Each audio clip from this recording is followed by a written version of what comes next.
Hello everyone, my name is Ankit Singh और मैंने आपसे बोला हुआ था कि हम करंट अफेयर की एक नई नई सीरीज लेके आएंगे। आज मैं एक न्यूज में चल रही राजनीतिक विवाद, जिसको आप लोगों ने सुना होगा, राष्ट्रपिता और देश के लाल में 2 अक्टूबर को हमारी कंगना रनावत, जो कि मंडी से लोकसभा की सांसद हैं, उन्होंने कुछ थोड़ा सा विवादित पोस्ट कर दिया है इंस्टाग्राम पे। और इससे पूरे देश में एक विवाद छिड़ गया है कि क्या देश के राष्ट्रपिता होते हैं या नहीं होते हैं, देश के लाल होते हैं, सपूत होते हैं, क्या होते हैं, आज इस वीडियो में समझेंगे। और दूसरी चीज ये भी देखेंगे कि ये न्यूज में इतना हाईलाइट क्यों किया जा रहा है और क्या बातें होती हैं। देखिए, पहले तो न्यूज देख लेते हैं। लिखा हुआ है, गांधी जयंती पर कंगना रनावत की पोस्ट पर विवाद। लिखा, ये कंगना रनौत ने लिखा है अपने इंस्टाग्राम के पोस्ट पे और कहा है, देश का नहीं, लाल होते हैं। देखिए, उनका सीधा सीधा सिंबल महात्मा गांधी की तरफ है या नहीं है, ये उनका मन जानता होगा। लेकिन कांग्रेस ने सीधी सीधी बात बोली है कि ये महात्मा गांधी के चरित्रों पर कहीं ना कहीं कीचड़ उछाला जा रहा है। अगर कोई कह रहा है कि राष्ट्रपिता नहीं होता है, यानी कि सीधी बात हो गई कि गांधी जी को हम अपने देश का राष्ट्रपिता कहते हैं, और फिर वहां पे ये सवाल उठ जाते हैं। अब देखिए, अभी हम ये समझ लेते हैं कि इसमें कुल 3 चरित्र जो कि शामिल हो रहे हैं। अब देखिए, पहला तो है महात्मा गांधी, जिन पर स्टेटमेंट आ जाता है कि पिता, ये पिता शब्द से ये आ जाते हैं यहाँ पे। लाल बहादुर शास्त्री से लाल शब्द यूज किया गया है। आखिरी कंगना रनावत, क्योंकि इन्हीं की पोस्ट की गई है। कंगना रनावत के बारे में जिनको थोड़ी बहुत जानकारी होगी, वो एक्ट्रेस भी हैं, साथ में अभी फिलहाल मंडी से लोकसभा की सीट जीत के सांसद बनी हुई हैं। इन्हीं का एक पोस्ट है। और लाल बहादुर शास्त्री के बारे में जिनको नहीं पता हो, उनको एक नारा जरूर पता होगा, जय जवान जय किसान। इन्होंने ही दिया था। हमारे देश के दूसरे प्रधानमंत्री हैं, अब नहीं रहे, वर्तमान स्वरूप में उनकी मृत्यु हो चुकी है, वो उपलब्ध नहीं है। लेकिन वो सबसे इसमें प्रमुख कड़ी जो आते हैं, या सबसे प्रमुख चरित्र जो जिनके बारे में आज पूरी वीडियो बनने वाली है, वो है महात्मा गांधी। देखिए, महात्मा गांधी के सेंस में एक बात निकल के आती है कि उनको राष्ट्रपिता कहा जाता है। आज हम जानेंगे इस वीडियो में कि कौन है जिसने इनको राष्ट्रपिता का दर्जा दिया।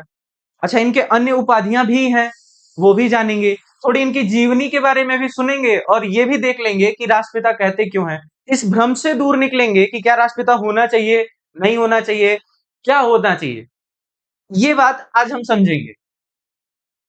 देखिए, यहां पे राष्ट्रपिता शब्द को मैंने एक्सप्लेन करने की कोशिश की है। राष्ट्रपिता का उपयोग महात्मा गांधी के लिए किया जाता है। जिनको नहीं पता उनको बता दिया जाए कि राष्ट्रपिता जो है महात्मा गांधी ही कहे जाते हैं। क्या किसी ने स्टेटमेंट देते वक्त ये सोचा नहीं होगा कि देश का कोई बाप नहीं हो सकता?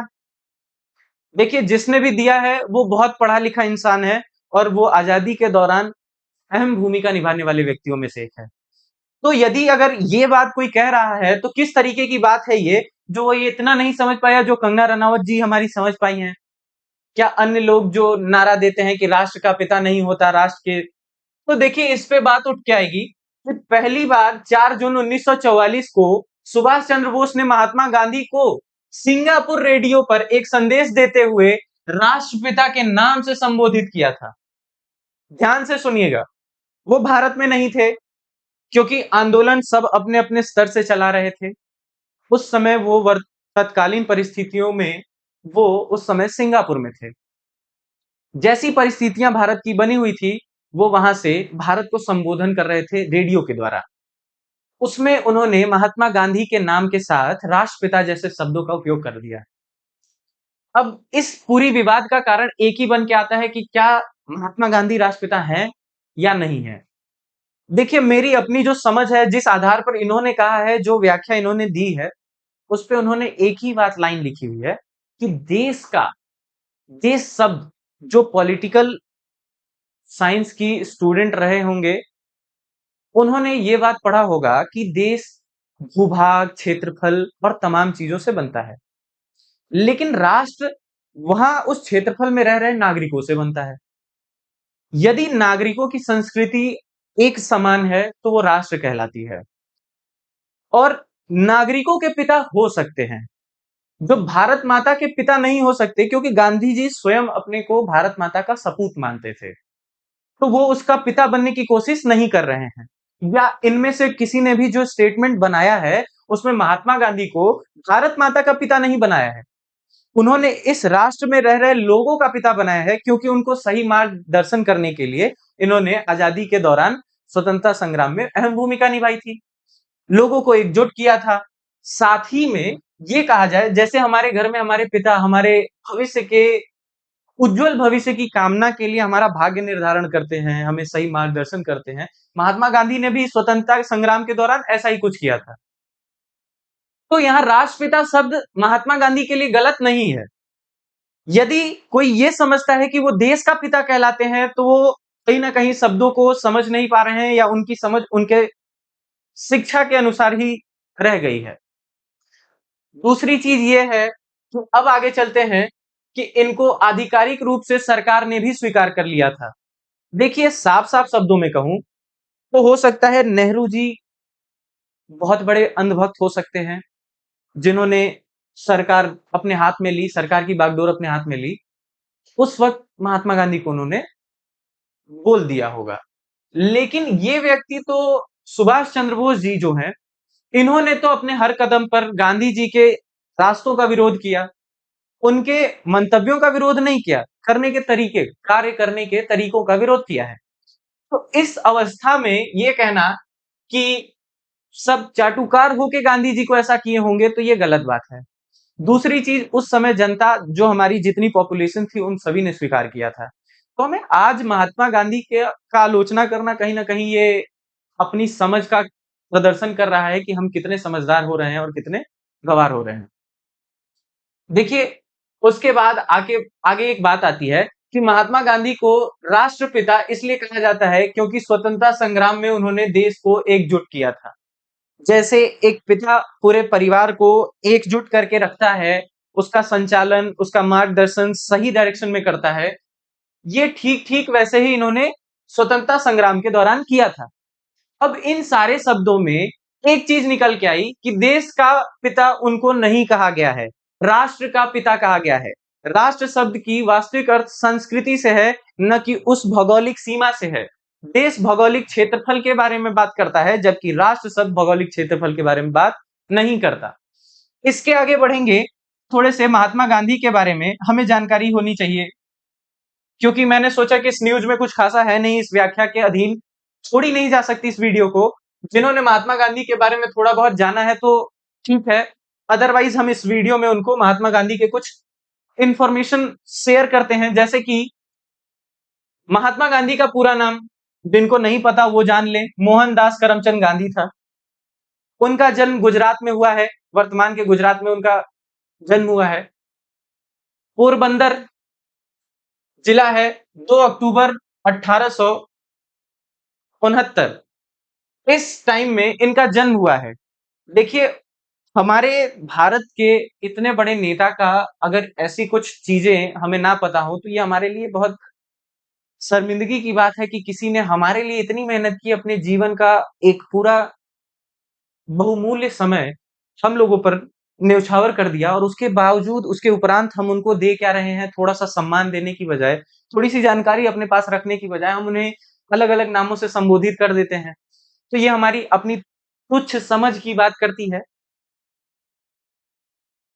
उसके आगे एक लाइन लिखी हुई है, महात्मा गांधी को रविन्द्रनाथ टैगोर ने महात्मा की उपाधि प्रदान की है।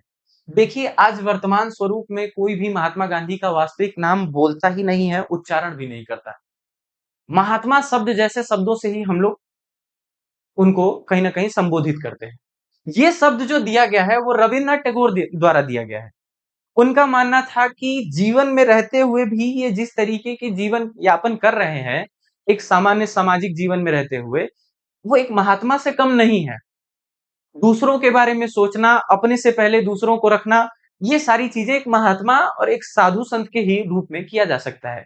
जिसमें अपना लाभ भूल जाना, अपने स्वार्थ को त्याग देना और दूसरों के लिए ही कार्यरत रहना। इसलिए अच्छा एक और उपनाम है बापू। ये बापू जो शब्द है वो महात्मा गांधी को बापू के नाम से जाना जाता है।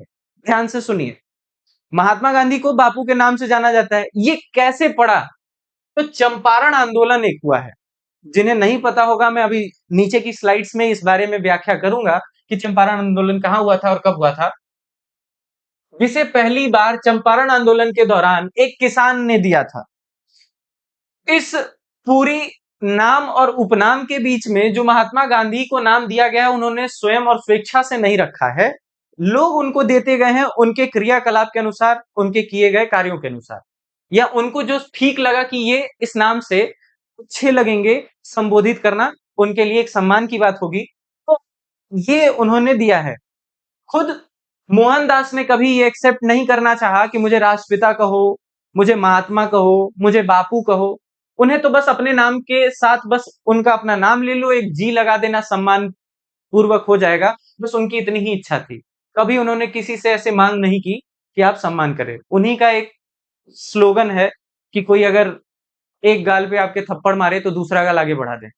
अगर इस तरीके की भावना रखने वाला इंसान अपने अपने लिए उपाधियों का तो मांग नहीं करेगा। ये लोग दूसरे जो हैं वो प्रेम से देते हैं। आपको देना है नहीं देना है वो आपके ऊपर, आपकी शिक्षा के ऊपर ये निर्भर करता है। महात्मा गांधी के पिता का नाम तो सब जानते होंगे, उनके नाम में ही छुपा है। जैसे मोहनदास करमचंद गांधी था तो करमचंद गांधी जो है उनके पिता का नाम है। उनकी माता का नाम पुतली बाई है। अब देखिए, इससे ज्यादा महात्मा गांधी के पर्सनल लाइफ में नहीं जाएंगे हम, क्योंकि वो उनका व्यक्तिगत इशू है। कितना जानना चाहिए हमें कितना नहीं, ये हमारी अपनी स्वेच्छा के अनुसार होना चाहिए, इस वीडियो का हिस्सा नहीं होना चाहिए। अब मैं वो चीजें लेके आऊंगा जो एग्जाम पॉइंट ऑफ व्यू से आप लोगों के लिए बहुत जरूरी होता है। जैसे महात्मा गांधी के बारे में लगभग जितने भी सिविल सर्विसेज एग्जाम है वो एक दो क्वेश्चन हमेशा बनाते हैं। अगर उनको छोड़ दिया जाए तो दूसरे एग्जाम्स में भी, वनडे एग्जाम्स जो होते हैं जैसे एसएससी, बैंकिंग, रेलवे, अगर उसमें जीएस पोर्शन कहीं जुड़ जाता है, उसमें महात्मा गांधी के इन आंदोलनों का जिक्र हो जाता है। तो हमारा जो टॉपिक है अगला, उसमें है महात्मा गांधी द्वारा चलाए गए आंदोलन। देखिए, महात्मा गांधी ने आंदोलन भारत से शुरुआत नहीं की है कि महात्मा गांधी भारत में आंदोलन चला रहे हैं, पहली बार भारत में आंदोलन चला है, ऐसा कुछ नहीं हुआ है। पहली बार वो साउथ अफ्रीका में आंदोलन चलाए थे, जब उनके साथ एक घटना घटित हुई थी कि ट्रेन से उन्हें फर्स्ट क्लास की टिकट होने के बाद भी बाहर निकाल दिया गया था। तो ऐसी अवस्था में उन्होंने देखा कि गोरे और काले का भेदभाव बहुत ज्यादा है। तो वहां, क्योंकि महात्मा गांधी हिंसक प्रवृत्ति के व्यक्ति नहीं थे, अहिंसा में विश्वास रखते थे, तो उन्होंने एक आंदोलन चलाया जिसका नाम था सविनय अवज्ञा आंदोलन। मतलब विनय के साथ हम आपकी बात का नकार करेंगे, यानी नकारेंगे आपकी बात को, सहयोग नहीं करेंगे आपको, ऐसी चीज शुरुआत की। अच्छा, ये चीज दक्षिण अफ्रीका में हुई है, भारत में नहीं हुई है। अभी भारत में वो आए ही नहीं थे। इसके साथ साथ हम देखेंगे कि जब वो भारत में आते हैं तो 1917 के आसपास बिहार के तरफ वो जाते हैं, क्योंकि उनके एक राजनीतिक गुरु रहते हैं गोपाल कृष्ण गोखले, और वो कहते हैं कि आप भारत दर्शन पर निकलिए, आप भारत को समझेंगे नहीं तब तक उसका नेतृत्व नहीं कर पाएंगे। जैसे ही वो भारत भ्रमण पर निकलते हैं, पाते हैं कि चंपारण में एक ऐसी जगह थी जहां के किसानों को नील की खेती के लिए मजबूर किया जा रहा है। इन सब, उनकी दुर्दशा को देख के, इन सभी परिस्थितियों को देख के वो चंपारण में एक आंदोलन करते हैं। उसे चंपारण आंदोलन के नाम से जाना गया। नील की खेती के विरोध में ये काम किया गया था। देखिए, नील की खेती का विरोध करने का सबसे प्रमुख कारण अगर बताया जाए, तो अगर कोई किसान नील की खेती अपनी भूमि पर करता है तो उसकी मिट्टी की उर्वरता कम हो जाती है, बाद में वो दूसरी फसल ढंग से उपज नहीं दे पाएगा। इसलिए उन किसानों की मांग थी कि नील की खेती जबरदस्ती जो कराई जा रही है वो ना कराई जाए। महात्मा गांधी ने इसमें उनका सहयोग करते हुए, उनकी दशा को देखते हुए, समर्थन करते हुए इस आंदोलन को चलाया। देखिए, उसके बाद अहमदाबाद में, जो कि अपने वापस अपने राज्य में गए, अहमदाबाद में मिल मजदूरों के लिए आंदोलन किया, जिसे खेड़ा आंदोलन के नाम से भी जाना जाता है। इस आंदोलन में मिल मजदूरों की पैसे, उनके काम के समय, समयावली, सारी चीजें देखनी थी। इस आधार पर वहां एक आंदोलन चलाए थे। दूसरा, खिलाफत आंदोलन। देखिए, महात्मा गांधी द्वारा खिलाफत आंदोलन नहीं चलाया गया था। साफ-साफ शब्दों में कह रहा हूं। ये 2 मुस्लिम भाइयों के द्वारा चलाया गया था। हिंदू मुस्लिम जब तक महात्मा गांधी भारत में आए थे तब तक बढ़ चुके थे। क्योंकि अंग्रेजों का डिवाइड एंड रूल की पॉलिसी, तोड़ो और राज करो या बांटो और राज करो की नीति अपना चुके थे। और ऐसी स्थिति में क्या होता है कि खिलाफत आंदोलन का जो केस बनेगा, वो विदेश में खलीफा पोस्ट हुआ करती थी। आज नहीं है, तब हुआ करती थी। उस खलीफा के पोस्ट को हटाने के आक्रोश में भारतीय मुसलमानों ने भी पूरे विश्व भर के मुसलमानों के साथ एक आंदोलन छेड़ दिया था अंग्रेजों के खिलाफ। उस आंदोलन में महात्मा गांधी को एक अच्छा अवसर समझ आया कि जो भारतीय हैं, हिंदू, उनको भारतीय मुसलमानों के साथ सहयोग कर देने से आपसी जुड़ाव जो कि टूट चुकी है, वो वापस आ जाएगी। इसलिए महात्मा गांधी ने इस आंदोलन में भी नेतृत्व किया है। देखिए, इस दोनों आंदोलनों का कहीं न कहीं को समय अवधि एक जैसी दिख रही है। महात्मा गांधी ने हिंदुओं के द्वारा असहयोग आंदोलन चलवाया था। ये जो असहयोग आंदोलन है, ये जलियांवाला बाग हत्याकांड की रिपोर्ट पर बने हंटर कमीशन के आधार पर शुरू की गई थी। क्योंकि वहां पर जनरल डायर को निर्दोष ठहराया गया था। इन सब चीजों से महात्मा गांधी काफी नाखुश थे। फिर आगे चल के धीरे-धीरे सविनय अवज्ञा आंदोलन जैसे आंदोलनों को छेड़ा जाता है, जिसमें आप देखेंगे दांडी मार्च निकलेगा, नमक जो आंदोलन कहा जा सकता है। ये सारी बात जब घटना घटित होती है तो आखिरी में अंतिम जो परिणाम निकल के आते हैं वो है भारत छोड़ो आंदोलन, जिसमें महात्मा गांधी को एक सही अवसर लगता है कि इस समय द्वितीय विश्व युद्ध का समय चल रहा था, अंग्रेज काफी कमजोर हो चुके थे। सही समय था कि अंग्रेजों को बाहर निकाला जाना चाहिए। अंग्रेजों की नीतियां भी ऐसी बन गई थी जिसकी वजह से महात्मा गांधी इसमें खुद को बढ़ावा देने लगे। वरना वो समर्थन कर सकते थे कि आप युद्ध के बाद ही इस तरीके के कदम उठाए जाएं तो ठीक रहेगा, लेकिन उन्होंने धीरे-धीरे देखा कि नीतियां उनके और कठोर होती जा रही हैं, इसलिए उन्होंने द्वितीय विश्व युद्ध के दौरान ही ये आंदोलन छेड़ दिया था। अब हम अगले जो टॉपिक में आएंगे, वो है महात्मा गांधी द्वारा लिखी गई पुस्तकें। देखिए, ये मेरा अंतिम टॉपिक रहेगा महात्मा गांधी के बारे में। अब लोग सोचेंगे कि इनको क्या जरूरत थी इसकी, तो मैं साफ-साफ शब्दों में कह दूं, ये वनडे एग्जाम्स में आने वाले प्रश्न हैं, इसलिए मैंने इसको कंटेंट के तौर पर दिखा दिया है। ऐसा नहीं होगा कि ये सारी किताबें आपको याद करनी है। आप एक बार पढ़े रहेंगे तो वनडे एग्जाम्स में इन किताबों का नाम लिख के आ जाता है, उसके बाद बोल देता है कि यह किताब किसके द्वारा लिखी गई है। जब आप उनकी सारी पुस्तकों को देखे रहेंगे, एक बार नाम पता रहेगा, तो वहां पे अगर महात्मा गांधी का ऑप्शन आता है तो आपको इसको सेलेक्ट करने में आसानी होगी। इस अवस्था में सत्याग्रह का प्रयोग था, आत्मकथा था नहीं, यहाँ या होगा, थोड़ा मिस्टेक है हमारी टेक्निकल टीम से, उसको आप नजरअंदाज कर दें। दूसरा है हिंद स्वराज, एक दूसरी पुस्तक।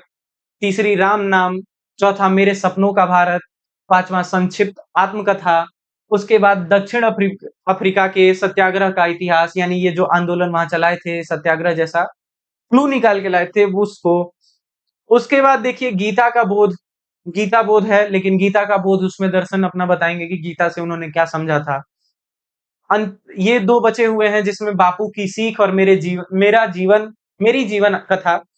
ये सारी चीजें जब हम समझ लेंगे तो एक बात समझ आती है कि ये जितने पुस्तक के नाम हैं, आप इनको इस तरीके से मत देखिए कि आपको मैं रटने के लिए ये कंटेंट दे रहा हूं। साफ-साफ शब्दों में है, इन किताबों के बारे में अगर आप जानते रहेंगे, तो जब एग्ज़ाम में आएगा तो आप आसानी से सेलेक्ट कर पाएँगे।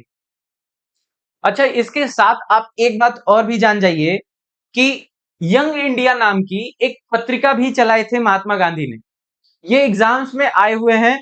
आप इसको जिन क्वेश्चन्स के आधार पर अगर आप देखते होंगे किसी कॉम्पिटिटिव एग्ज़ाम में बैठते होंगे, तो वहां लिखा साफ-साफ शब्दों में आ जाएगा ये प्रश्न। वहां लिखा रहेगा यंग इंडिया नाम से पत्रिका किसने जारी की थी। तो वो भी महात्मा गांधी द्वारा ही किया गया है। उसमें भी वो बताते थे कि देश को किस रास्ते पर जाना चाहिए, उनके क्या विचार हैं, अहिंसा को किस तरह अपनाना चाहिए, आंदोलन में किस तरीके से समर्थन करना चाहिए, क्या भविष्य रहेगा देश का, इन सारी बातों पर निर्भर था। आज आशा करता हूं कि आज की इस वीडियो में आपको सारी बातें ठीक लगी होंगी, जो कुछ आपको इसमें अलग लगे या आपको लगे कि ऐसा नहीं होना चाहिए था या मेरी बातों से आपको किसी प्रकार का असंतोष प्रकट हो या भावनाएँ आ जाएँ, तो आप उसको कमेंट में हमें बताएँगे। बाकी करंट अफेयर की ऐसी सीरीज़ मैं लाता रहूँगा, अलग-अलग समय पे अलग-अलग वीडियोज़ आती रहेंगी और आपके ज्ञान में हम लोग इज़ाफ़ा करने का लगातार प्रयास करेंगे। धन्यवाद। मैं अंकित सिंह संकल्प ट्यूटोरियल के इस चैनल पे।